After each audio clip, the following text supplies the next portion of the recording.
Dr. Jordan Peterson, suspended last night on Twitter. Now, just to be clear, the story you're going to hear is, well, he's only temporarily suspended if he takes down the tweet. Yeah, with conditions. Right? So that's what they say. Well, you could get your account back, just like the New York Post could get their account back if they removed the Hunter Biden story. Yeah, exactly. So that's what they'll try and claim and say, oh, free speech doesn't mean you can say whatever you want. Plus, his account wasn't banned. It's effectively banned if you express an opinion that they don't like. And by the way, in this instance, it's an opinion that is completely in line with the scientific community and biological literature that we have had since the beginning of ever, or between mostly ever, take your pick. Yeah, it was a benign tweet. We'll get to it in a minute, but geez. Fluid. His daughter, Michaela, announced that, Jordan B. Peterson got a Twitter strike. No more Twitter until he deletes the tweet. Definitely not. So, okay. She mentioned that. But, we can amplify this a little bit more. Here's the tweet that got him removed. You won't be able to see it now.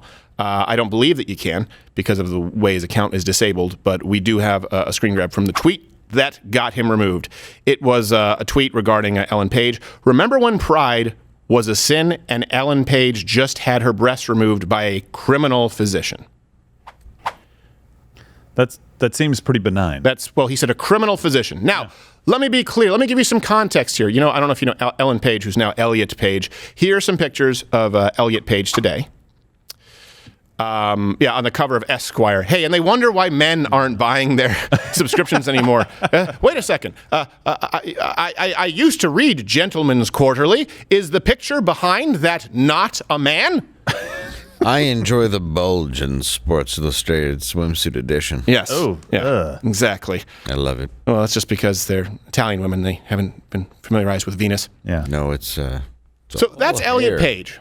Ellen Page, for those who are the uninitiated, because they've retroactively gone back and applied Elliot Page to the IMDb credits. So, again, it's never a consistent standard. Mm-hmm. Did Caitlyn Jenner win a medal? Then why does Elliot Page get acting credits? Is that his boyfriend in that photo?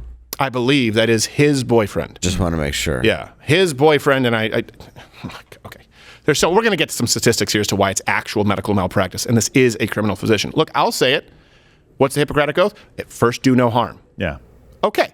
So Dr. Jordan Peterson is pointing out something that would be harmful. That's why he's using the term criminal physician, because there's a level of criminality. You used to be charged if you were a doctor who did something, who performed a procedure that knowingly caused harm. And this was important because long after science was established, whether it would be things like mercury fillings or lobotomies, right? They found out that doctors were performing them after they were no longer legally allowed to perform them. And so these people had to be brought up on charges so that there were consequences. Why? Because you are putting some of your trust into the medical institution when you go and see a doctor. It's like going to a mechanic. You don't really know what he's saying. You just kind of take his word for it. He says, it looks like the transistor flam is gone. All right, here's $3,000.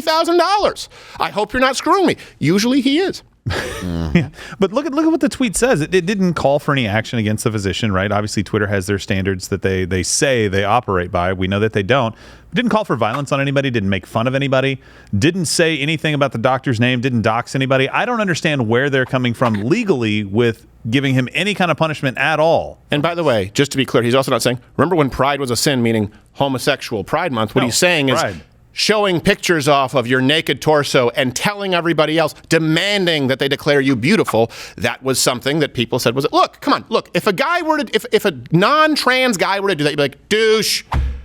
You don't want to talk to Elliot. He's a douche. Why? Every single pictures of his abs or grabbing his balls. Like that's a guy who's that's a douche. Bieber. Oh, sorry. Chaz Bono, douche. Why? A guy with a chin strap beard just wants to take his shirt off every time, wear a tank top. It's just a douche. It's the same thing with many men who act like women, who are trans women. All of a sudden, we're okay with a man fulfilling the negative Barbie stereotype of womanhood that we've been trying to break down with feminism for it. But when it's a transgender individual, it's brave and beautiful. Because you can't define woman. What's a trans man? Going to be a masculine woman? No, they have to put on, I'm a woman. Why? Because I put on makeup and I use tampons. And look, I like to look pretty and I like to wear dresses. Hold on a second. We were told those were negative stereotypes. Just look at the lesbians in jeans and tank tops. Yeah. Watch Louder with Crowder live, Monday through Thursday, 10 a.m. Eastern.